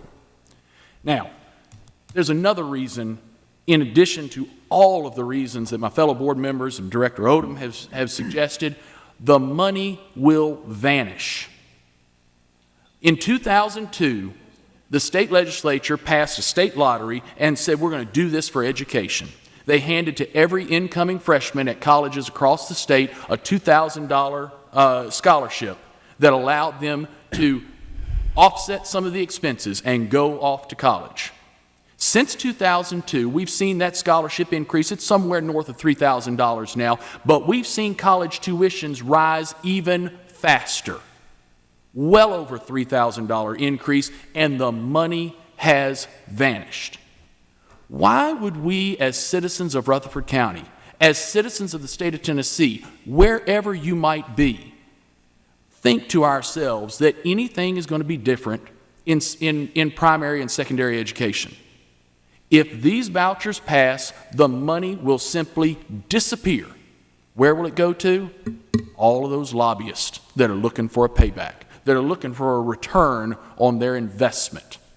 And their investment apparently is into the campaign coffers of our representatives.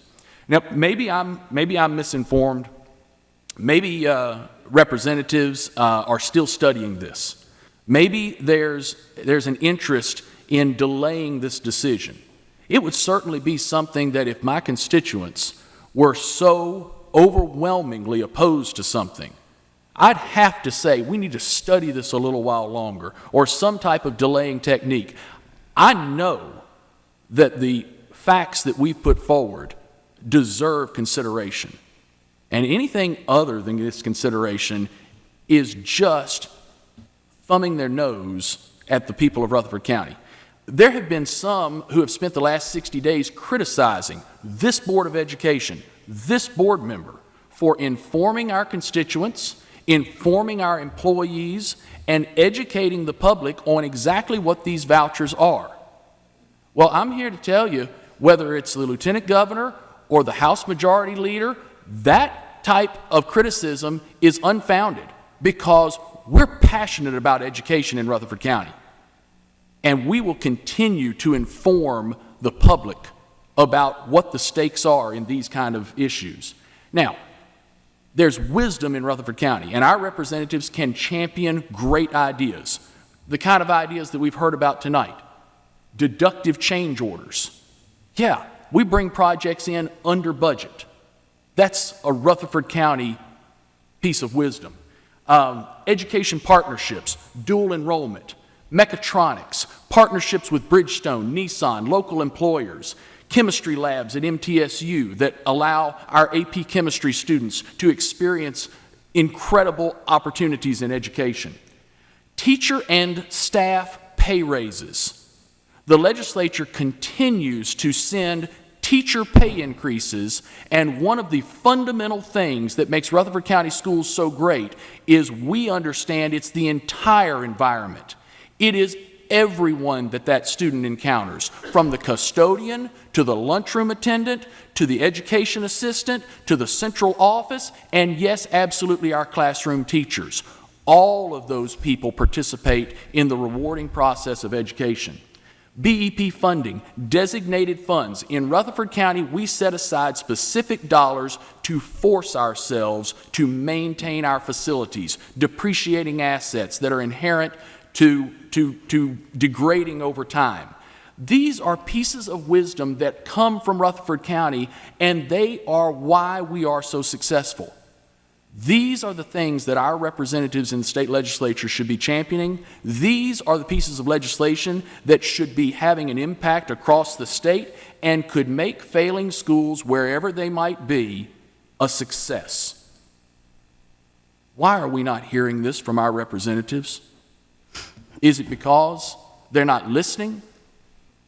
Is it because they don't represent our ideas? Mr. Holliday. Thank you, board members, Mr. Odom. You've all said so many eloquent and informative things tonight. I don't know that I have much to add, except I find it ironic that Congress just did away with No Child Left Behind, and they're putting in a program that if it did work, what about the children that are left in those schools? Are they not left behind?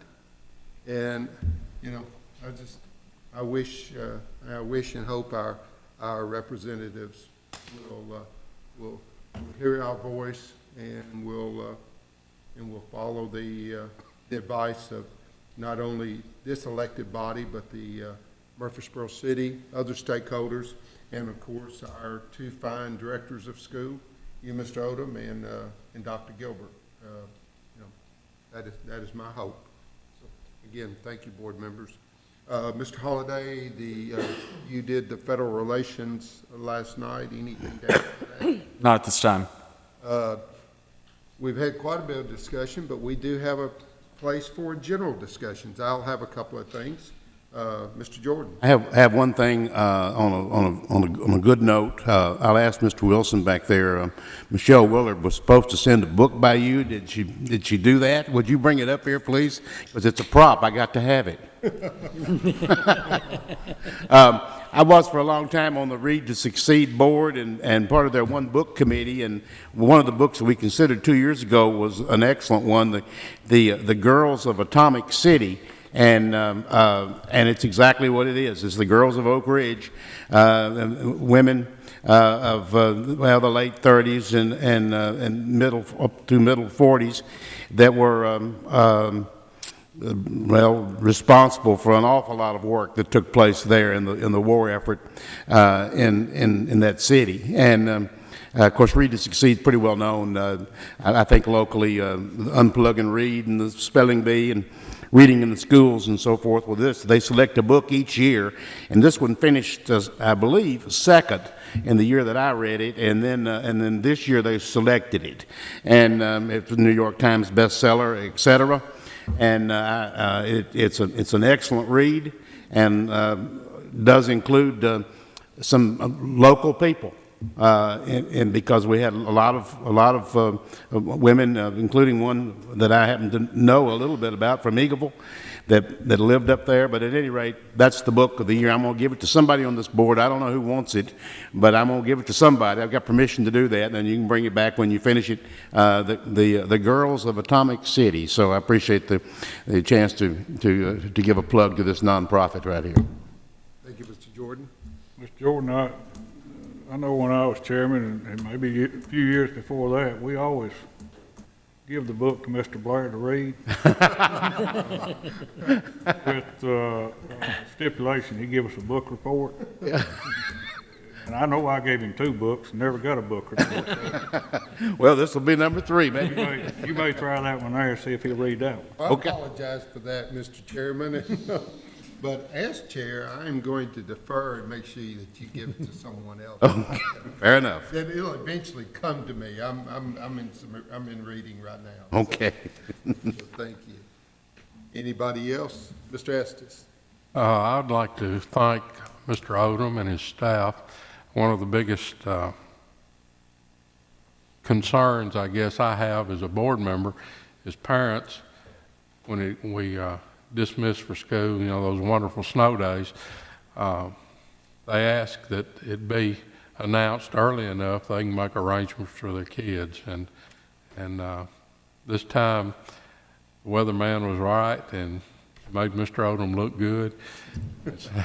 So I appreciate you making that call early enough. The parents had time to make arrangements for their children. I received some emails with that same. Actually, I think everybody thinks James Evans makes that decision. He's probably the most popular guy on a snow day. They love to hear from him. Mr. Holliday. Chairman, just a personal moment here. Somewhere in the Christmas holidays, unfortunately, we lost a school employee, Mr. Gary Johnson, and we have not mentioned his name in this boardroom, but this boardroom was his care, and he was part of the custodial staff that kept the central office. He was a personal friend to me and a pleasure to know. He passed from complications from diabetes, and he will be missed. And I wanted to mention his name, his years of commitment to our system, and his personal commitment to excellence. Again, there is every part of our system critically important, and I'll miss Mr. Gary Johnson. Thank you, Mr. Holliday. Anybody else? I have a couple of things. Miss Ann Haley, principal of John Coleman, which is under construction right now, sent a note, said a child brought this to me just out of the blue. The students are so excited about the new school. Will you please share this with the school board from Ms. Haley? And it's a card, handmade card, and on the inside it says, "Thank you for building our new school. I'll keep it nice." It says from the school to the school board from Kim, and I think that's the sweetest thing. But our efforts are appreciated, so that is so neat. So, also, Ms. Michaels gave me a list of some upcoming dates for our viewing audience, and if you want to make notes, Thursday, February the 4th is the budget meeting at the courthouse at 5:30. Thursday, February the 11th, is the commission meeting, also at 5:30. Tuesday, February 16th, is our board session at 5. Wednesday, February the 17th, as we've already announced, will be the policy meeting at 5 o'clock. Thursday, February 18th, will be our normal board meeting at 5 p.m. There is a tour with the county commissioners on Saturday, February the 20th, where we'll go to David Urey and Smyrna Middle, and maybe a little side venture to the new location and wherever else we decide to take them, since we'll have them. And Monday, February the 29th, which I believe that's Sadie Hawkins Day, isn't it? You never heard that term? I guess I am old. The Health Ed will meet at 5:30, again at the courthouse. So, anything else? The commission was at 6. 6 o'clock. Okay. Well, be there at 5:30, and that way you'll be. Shake hands. Clearly, you can, Say hello to everyone. Yeah, say hello. So, again, thank you for everybody's participation tonight. It's been all hands on deck, and it has been with all these legislative issues. Grateful to have a board that is so diligent in its service, not only to our constituents, but especially to our students and our employees. And you know, it's an honor and a pleasure to get to serve with you. Without anything else, we stand adjourned.